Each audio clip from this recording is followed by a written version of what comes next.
Beta-stabilised alloys are a class of titanium alloys used for specialised applications that usually require higher strength than more common titanium alloys. This lecture will cover the history of these alloys, their classification, the complex phase transformations that occur and allow significant age hardening, and it will also cover the thermomechanical processing of beta-stabilised alloys. Beta-stabilised alloys were first considered a separate class of titanium alloys from 1955. By the 1960s, the Ti 13 weight % vanadium, 11 weight % chrome, 3% aluminium alloys were implemented in the SR-71 Blackbird aircraft airframe as a high-strength and heat-treatable alloy. However, this alloy exhibited an inconsistent heat treatment response, which is highly undesirable for aerospace applications, and the alloy was eventually dropped. It was soon replaced by Ti 3 aluminium, 8 vanadium, 6 chrome, 4 molybdenum, 4 zirconium, or the Beta-C alloy, and 3 further alloys to be used in aircraft applications in the 1980s. These 3 alloys were Ti 10 vanadium, 2 iron, 3 aluminium, Ti 5 vanadium, 3 aluminium, 3 tin, 3 chromium, and Ti 5 aluminium, 5 vanadium, 5 molybdenum, 1 chrome, 1 iron. Together, these 4 alloys are still used today, as well as a Ti 15 weight % molybdenum, 2.7 niobium, 3 aluminium, 0.2 silicon, or Beta-21S alloy for high temperature applications on the Boeing 777 engine nozzle. More recently, the Ti 5 aluminium, 5 vanadium, 5 molybdenum, 3 chrome, or Ti 5553 alloy has been implemented for die forging applications in the Boeing 787 Dreamliner. The general properties of beta-stabilised titanium alloys are: they're fully heat treatable, that is, they can be age hardened similar to, say, aluminium alloys. They're generally weldable. They can obtain very high strengths when compared to conventional alpha plus beta titanium alloys. They possess good creep resistance up to intermediate temperatures. They have excellent formability since they can retain 100% beta phase at room temperature if cooled quickly or quenched. Typical modern applications include landing gear, airframes, sheets, fasteners, and helicopter rotors. However, they are very dense when compared to conventional alpha plus beta alloys.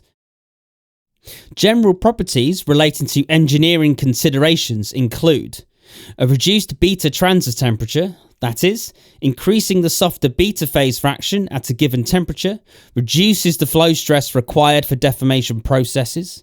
The age hardening response of these alloys gives high strengths, but the aging behavior is complex and heat treatments must be designed with care and tailored to the billet or component size and a given application. Hardenability, the measure of the section size that can be age hardened successfully, is of key consideration when designing such heat treatments. For example, for a large billet, the interior will cool more slowly after high temperature heat treatments and will take longer to heat during subsequent aging heat treatments. Also, some beta-stabilised alloys, such as Beta-21S, have been chemically designed to have a higher burn resistance than other titanium alloys. Since beta-stabilised alloys contain a high amount of beta-stabilising elements, the beta phase can be completely retained at room temperature and the alpha phase precipitated out in a much more controlled manner than in alpha plus beta alloys, producing a markedly different microstructure as shown in the micrographs here. The beta-stabilising elements retard the beta to alpha phase transformation because of their slow atomic diffusivity. In alpha plus beta alloys, the alpha phase begins to nucleate as soon as the material temperature drops below the beta transverse, and typically only 10% of the beta is retained at room temperature. With increasing beta stabilizers, more of the beta phase is retained, which can be maximized by the use of quenching until 100% beta is retained at room temperature, shown schematically on the right here. When titanium alloy classes are discussed generally, the alloys that can retain 100% beta at room temperature up until the alloys where the beta phase is completely stable are referred to as metastable beta alloys. However, Alloys that fall into the metastable beta category are often further divided into subclasses depending on their phase evolution, which confuses terminology. The alloys with high contents of beta stabilizers, referred to as beta-stabilized titanium alloys in this lecture, are split into two further classes of titanium alloys. In general alloy classification, the intermediate metastable phases that occur during the beta to alpha transformation in metastable beta alloys are often omitted. These phases are athermal omega, which forms during quenching, isothermal omega, which appears during subsequent aging of these alloys, and there is also a solute-lean beta prime phase that occurs in heavily beta-stabilized alloys, but little research has been conducted on this phase. Together, the complex phase transformations in these alloys can be utilized to produce a high age-hardening response, but their strength is ultimately determined by the amount of beta stabilizers in the alloy system. Therefore, the alloys between conventional alpha plus beta and stable beta are broken into near beta and metastable beta alloys depending on their molybdenum equivalents, where near beta alloys have less than 10 molybdenum equivalents and metastable beta have above 10. Beta equivalents, or as it is usually referred to, molybdenum equivalents, is a method to group all beta stabilizers together to compare their phase transformation behavior. Molybdenum is used as the benchmark, and the molybdenum equivalence is formulated using equation 1 shown on the slide here. Given that alpha stabilizers are key to titanium phase transformation behavior, a similar aluminium equivalence has been created for them, which is given in equation 2.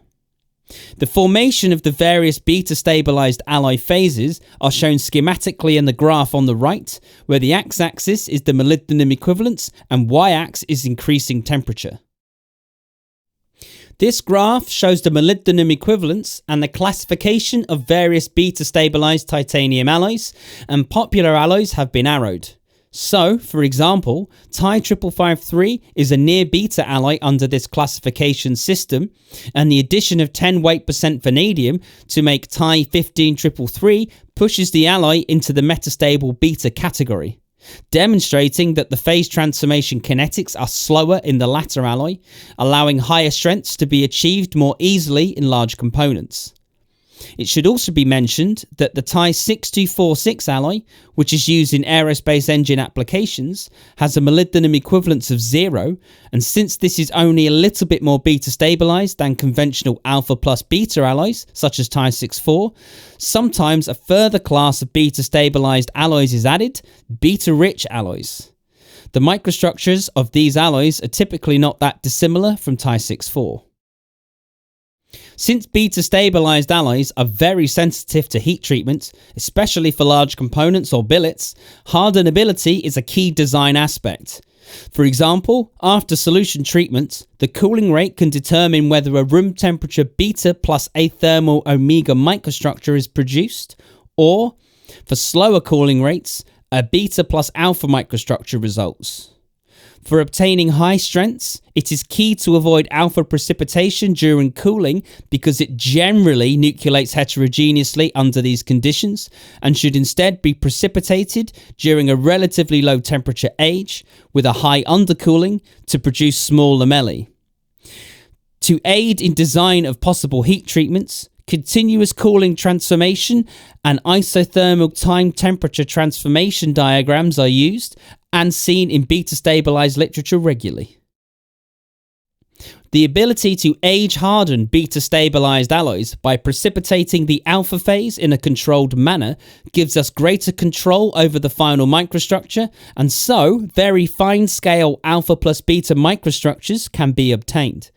For example, on the left here is a typical basket weave Ti-64 microstructure cooled at 30 degrees C per second, and on the right is a solution-treated, quenched and aged Ti-553 alloy.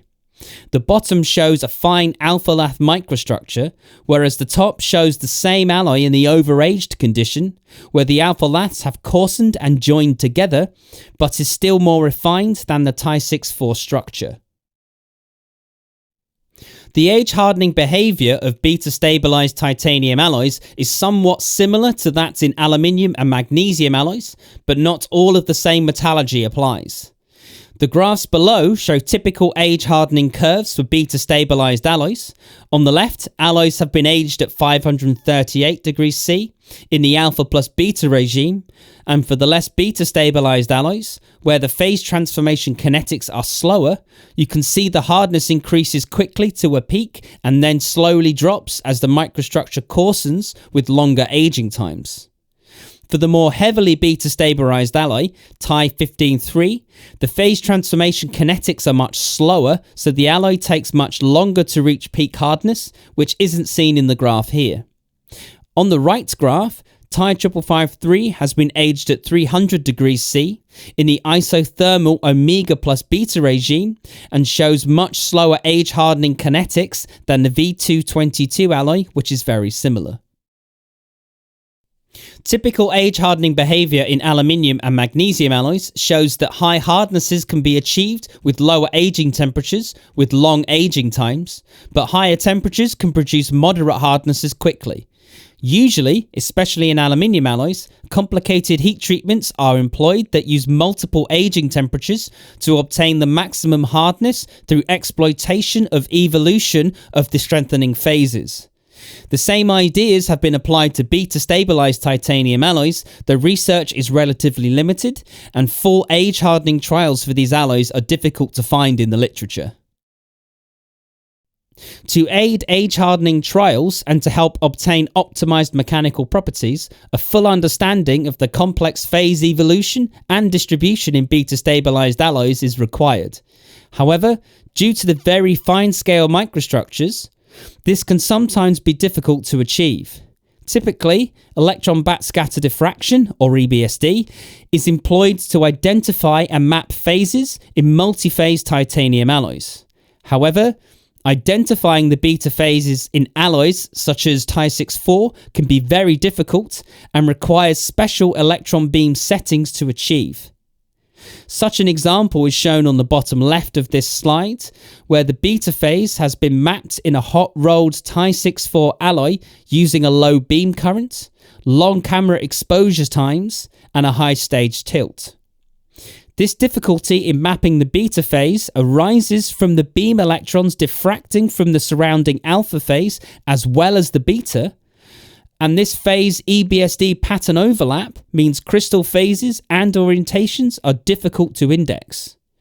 Using a low current and reducing the electron interaction volume can help separate the phases, but there is a limit that can be practically achieved with this technique.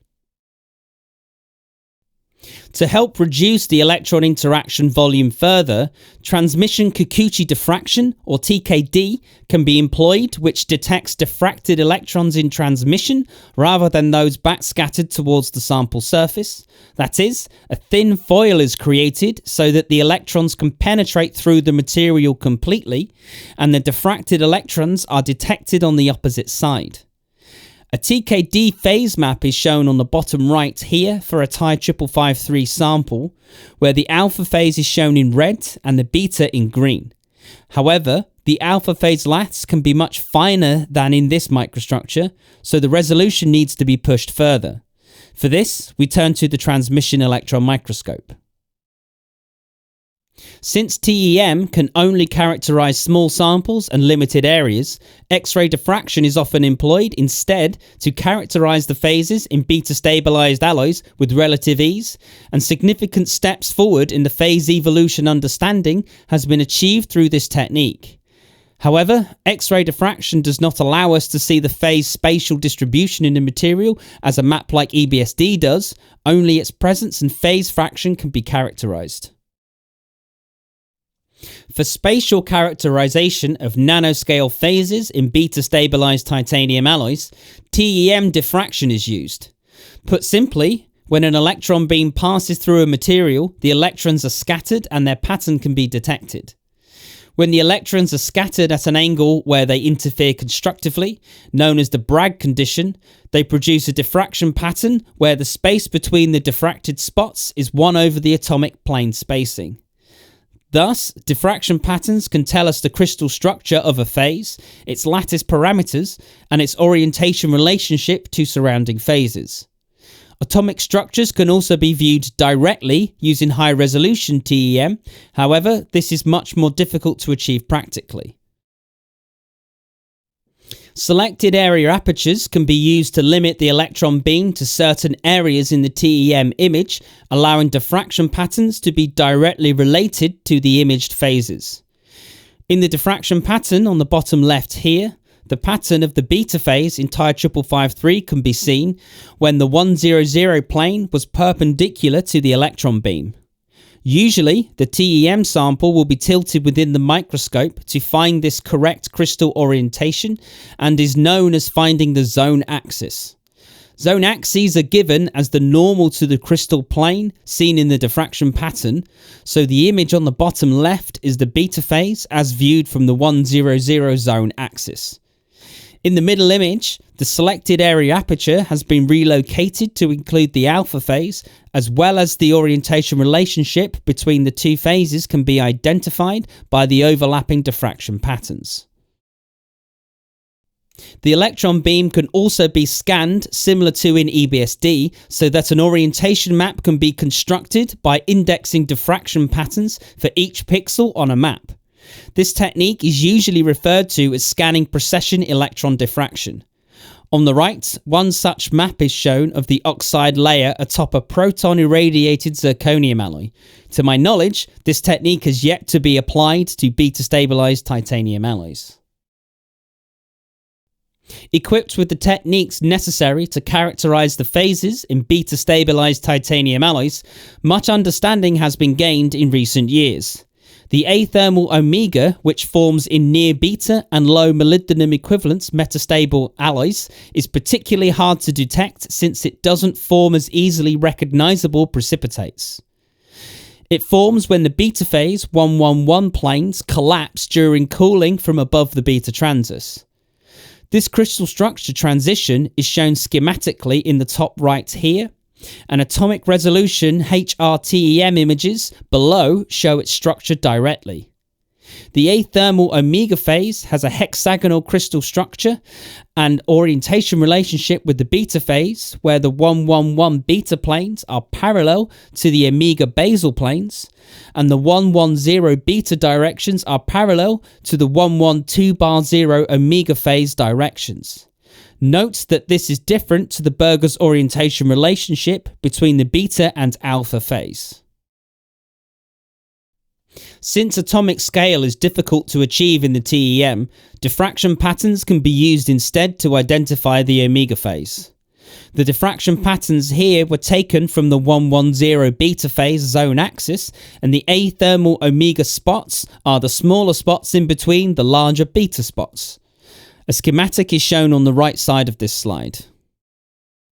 The isothermal omega phase, which forms upon subsequent aging below 400 degrees C after solution treatment and fast cooling or quenching, forms as globular and irregularly shaped precipitates with a high number density, which is shown in the TEM images on the right here. Should a beta-stabilized alloy only be aged in the stable beta plus isothermal omega phase field, it can exhibit high strength, but the omega phase has brittle properties, so material elongation will be limited under this condition. Isothermal omega precipitates are often utilized as heterogeneous nucleation sites for the alpha phase and can produce a very fine alpha plus beta microstructure. This can be achieved by either employing pre-aging or duplex aging, as it is more commonly known as, or it can also be achieved by slow heating to a temperature in the alpha plus beta regime. However, again, aging trials of this kind are hard to find in the literature. Here, TIE 5553 has been heated at 5 degrees C per minute to 600 degrees C and quenched. The images are shown in reducing magnification from the left to right. The HRTEM image, which was quenched just after it reached the alpha plus beta regime, shows the alpha phase heterogeneously nucleating on the omega phase, surrounded by the beta matrix. The middle image shows a lower magnification image of the alpha and omega precipitation in the same sample. And the SEM image on the right shows the final alpha plus beta microstructure after reaching 600 degrees C. High temperature aging can also utilize the isothermal omega phase, since it can survive for some time above 400 degrees C before the full phase evolution to alpha plus beta occurs, as shown by this plot produced by X-ray diffraction when aging Ti-553 at 570 degrees C. This means that a beta-stabilized alloy can produce a fine-scale final alpha plus beta microstructure through heterogeneous nucleation on the omega phase when the isothermal aging temperature is low enough for the omega phase to survive for the time necessary to produce enough alpha nuclei. On the left is an SEM micrograph of Ti-553 aged at 600 degrees C for 15 minutes, showing the acicular lats of the alpha phase nucleating from the omega phase, which appears only as the irregular contrast in the surrounding beta phase. The contrast difference in the alpha lats arises from the lack of time allowed for the alloying elements to diffuse to their favoured phases. After 2 hours, shown in the middle image, the omega phase has vanished and the alpha lats have had enough time to coarsen and elongate, which results in a reduction in strength but an increase in ductility. Thus, in this 2-hour aging window, a variety of strength and ductility combinations can be achieved, allowing significant customization of mechanical properties for a given application. This range of customization can be expanded further by raising the aging temperature and increasing the beta phase fraction. As the softer and more ductile phase, this presents an opportunity for very high ductility with strengths compared to Ti-6-4. It should be noted that all the material presented here does not take into account the beta grain structure and the influence of beta grain boundaries on precipitate nucleation that can have a significant impact on mechanical properties. For conventional alpha plus beta alloys, such as Ti-6-4, the cast material is homogenized first above the beta transus to help distribute alloying elements evenly throughout the material. It is then deformed and heat treated above or below the beta transus, depending on the desired final microstructure, and finally annealed to remove residual stresses. The main goal for these thermomechanical processing routes is to break up the large cast beta grain structure and remove any heterogeneities to produce reliable material with desirable mechanical properties. For Ti-6-4, thermomechanical processing is typically broken up into 3 routes for 3 different microstructure types. Beta processed, which has long unrecrystallized beta grains with lamella alpha. The lamella microstructure, which has moderately sized recrystallized equiaxed beta grains with lamella alpha interiors. And the bimodal microstructure, where the material is deformed and recrystallized below the beta transus to produce a fine beta grain structure, which transforms into primary globular alpha and secondary lamellar alpha during cooling to room temperature. For beta-stabilized alloys, much of the same metallurgy applies, but the ability to retain 100% beta at room temperature and age out the alpha phase adds additional processing route options. First, beta-stabilized alloys can be deformed at room temperature when fully beta, which has significant cost and practical benefits. The material can then be heat treated either below or above the beta transus to recrystallize the microstructure. On this slide, the focus is on heat treatment above the beta transus. The first 2 options here show a simple subsequent isothermal aging heat treatment in the alpha plus beta regime.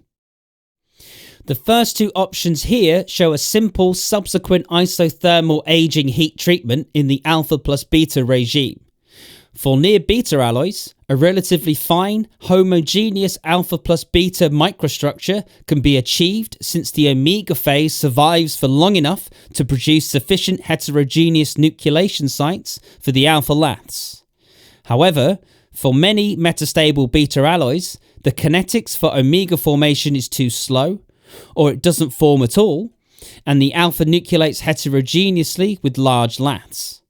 Most notably, the alpha phase forms a shell surrounding the beta grain boundaries, known as an allotriomorph, and these act as sources of further nucleation and orientation variant selection, which can be a significant source of mechanical anisotropy. Thus, for metastable beta alloys, a low temperature pre-age is often utilized to promote omega phase formation before a higher temperature secondary age to nucleate the alpha phase homogeneously throughout the beta grains, or a heat treatment low in the alpha plus beta phase is first employed. That is, with a high undercooling, to promote nucleation of alpha phase within the beta grains. A more complex microstructure can instead be produced if a higher temperature age near the beta transverse is first employed after recrystallization, and then followed by a secondary lower temperature age. The higher temperature step nucleates large alpha laths, and then the lower produces secondary finer alpha.